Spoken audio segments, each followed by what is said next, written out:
semua, sadarlah kewajiban mulia. Pembina pendidik tunas muda, biar negara jaya. Bismillahirrahmanirrahim. Assalamualaikum warahmatullahi wabarakatuh. Alhamdulillah wa syukurillah. Wassalatu wassalamu ala rasulillah. Wa ala alihi wa sahbihi wa mawalah. Wa la hawla wa la quwata illa billah. Qala rabbi shrah li sadri wa yassir li amri wahlul 'uqdatan min lisani yafqahu qawli, amma ba'd. Yang saya hormati Ayunda dan Kakanda yang tergabung pada acara hari ini yang digagas oleh MW Kahmi Sultra dan MW Forhati Sultra, dan juga banyak sekali teman-teman yang bergabung dari seluruh wilayah lain dan pengurus daerah lain dari Muna Barat, Pak Sarpan, ya, Ibu Sarpan dan Mbak Sarini Yusuf, terima kasih sekali sudah bergabung di sini. Bapak Abdul Qadir, ketua kita, saya ucapkan syukran, jazakumullah khairan katsir sudah mengundang saya di sini. Masih dalam suasana Lebaran, saya ingin mengucapkan minal aidin wal faizin, mohon maaf lahir dan batin. Saya juga ingin mengajak kita semua mengucapkan syukur kehadirat Allah Subhanahu wa taala bahwa kita masih diberikan kesehatan di tengah pandemi COVID-19, dan kita doakan saudara-saudara kita yang terdampak COVID-19 secara kesehatan maupun ekonominya, dan para pejuang kesehatan, tenaga kesehatan, tim medis yang lagi berjuang, kita doakan mereka bisa bangkit di saat sulit, menang melawan COVID. We can do it. Salawat dan salam selalu tercurah kepada junjungan kita Nabi besar Sallallahu Alaihi Wasallam. Semoga kita bisa mendapat syafaatnya nanti di yaumil akhir. Saya diminta untuk berbagi sedikit strategi menghadapi COVID-19. Dan saya ingin melakukan satu sharing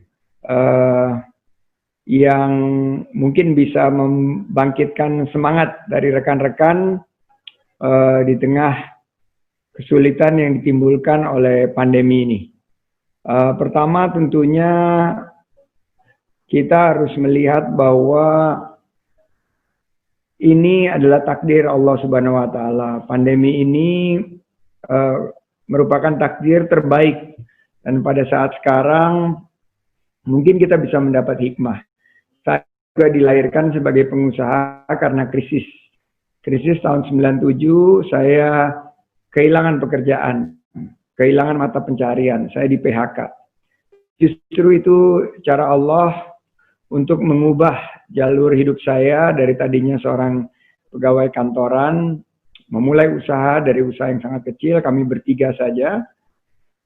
Pada saat itu akhirnya kami bisa berkembang dari konsultan keuangan menjadi usaha yang membidangi beberapa sektor investasi, dan setelah melalui beberapa krisis 20 tahun ini kami bisa menjadi perusahaan investasi aktif di Asia Tenggara dengan jumlah karyawan total 30.000.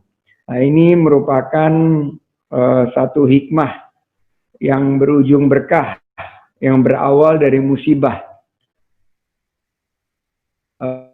Satu motivasi dan semangat agar para peserta di sini mendapatkan resonansi, vibrasi bahwa COVID-19 ini pasti ada makna juga buat kita semua.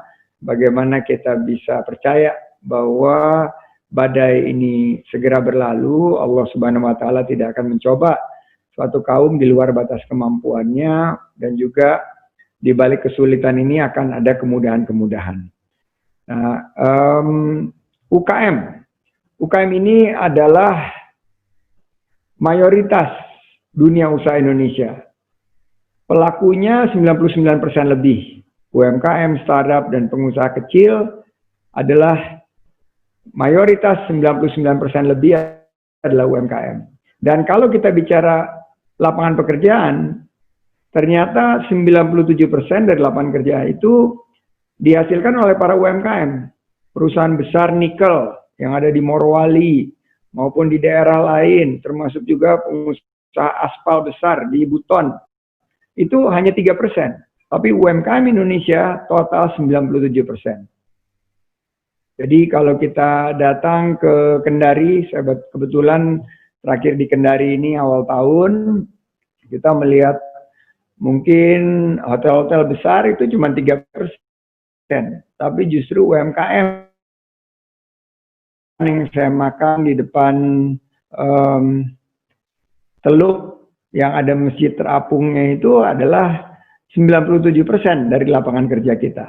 Dan ternyata juga 60% ditopang oleh UMKM. Namun sedikit sekali dari UMKM kita yang naik kelas dari usaha ultra mikro menjadi mikro, mikro menjadi kecil, kecil menjadi menengah. Banyak yang hanya berjalan di tempat, dan setelah pandemi COVID-19 ini juga terpukul jatuh di ronde pertama. Nah, ini yang harus kita ambil satu sikap bahwa peluang itu ternyata di depan mata kita, karena Indonesia punya jumlah anak muda yang sangat besar. Populasi online Indonesia nomor 6 besar di dunia. 60% orang Indonesia tersambung ke internet. Sebagian besar melalui smartphone. Banyak yang mengikuti sesi Zoom ini di smartphone kali ini. Dan pasar e-commerce kita terbesar se-ASEAN dengan total skala besaran pasar di 21 miliar dolar. Ini sangat besar, tapi jangan sampai ini hanya dinominasi oleh produk-produk dari luar negeri. Kita harus mampu untuk menjadi tuan rumah di negeri sendiri. Nah, peluang mana saja yang sekarang lagi berkembang? Tentunya kesehatan. Segala peluang-peluang yang ada berkaitan dengan menjaga kesehatan, keselamatan, keamanan, dan kebutuhan kita, haruslah kita dahulukan. Masker, hand sanitizer, jamu, maupun obat-obatan, jasa kesehatan, fasilitas kesehatan, maupun alat-alat kesehatan ini akan memiliki peluang yang besar. Teleconferencing seperti ini, kalau tidak ada COVID-19, mungkin saya nggak ada kesempatan untuk bersilaturahmi dengan Forhati maupun kami Sultra. Tapi ya Allah berikan COVID-19 ini sekarang kita terhubung. Walaupun kita secara fisik jaraknya jauh, tapi hati kita terpaut. Dan kita terhubung silaturahim tanpa mengurangi makna. MOOC yang di tengah sini adalah Massive Online Open Course. Kita melihat bagaimana universitas-universitas sekolah-sekolah tinggi akan lebih banyak mendapatkan peserta didiknya melalui jaringan online. Sehingga jumlah dari mahasiswa akan meningkat secara signifikan di era pandemi COVID-19. Digital, begitu juga. Sekarang banyak sekali kebutuhan terhadap webcam, wifi, sinyal, kuota, speaker, mikrofon, dan alat-alat penunjang kita untuk bisa berhubungan satu sama lain melalui digital. Makanan, nah ini juga lagi berkembang menjadi satu peluang. Tadi Pak Abdul Qadir bilang new normal. New normal ini adalah bagaimana food bergabung dengan digital dan terjadilah digital food delivery. Atau mengantar makanan sampai ke rumah. Pasar dibawa juga ke rumah, tidak perlu kita ke pasar karena ada faktor resiko kesehatan masyarakat, tapi pilihan-pilihan itu bisa kita dapatkan dari rumah. Biotech, ini untuk vaksin legal melalui digital dan clean energy. Bagaimana ke depan energi ini adalah energi yang baru dan terbarukan, energi yang ramah lingkungan. New normal dan pivoting ini akan masuk juga ke perbankan melalui fintech dan banyak sekali peluang-peluang yang menjadi salah satu menurut saya satu sisi yang optimis yang membangun motivasi pada saat kita menghadapi pandemi COVID-19 ini. Dan yang harus menjadi lokomotif adalah UMKM. Kita harus bangun daya tahan usaha kita. Selanjutnya saya ingin mendorong teman-teman untuk Yakuza, yakin usaha sampai. Karena dengan menggunakan pengoptimalkan dari digitalisasi, ini semua kebutuhan ini ada dalam genggaman kita. Baik marketing, payment, jualan online, fulfillment, dan segala macam. Steve Jobs, penemu dari Apple, perusahaan Apple ini juga memulai usaha dari rumah. Dan dengan optimal dan digitalisasi ini, kita juga bisa banyak sekali memulai usaha dari rumah. Platform-platform seperti WhatsApp, Instagram, dan Facebook bisa menjadi alat-alat kita untuk mengembangkan usaha kita secara bertransformasi. Jadi UMKM ini bisa melakukan transformasi, akselerasi terhadap digitalisasi kita. Di era work from home ini, memang banyak ide-ide yang kita akan mendapatkan kemajuan secara signifikan kalau kita memulai usaha dari rumah.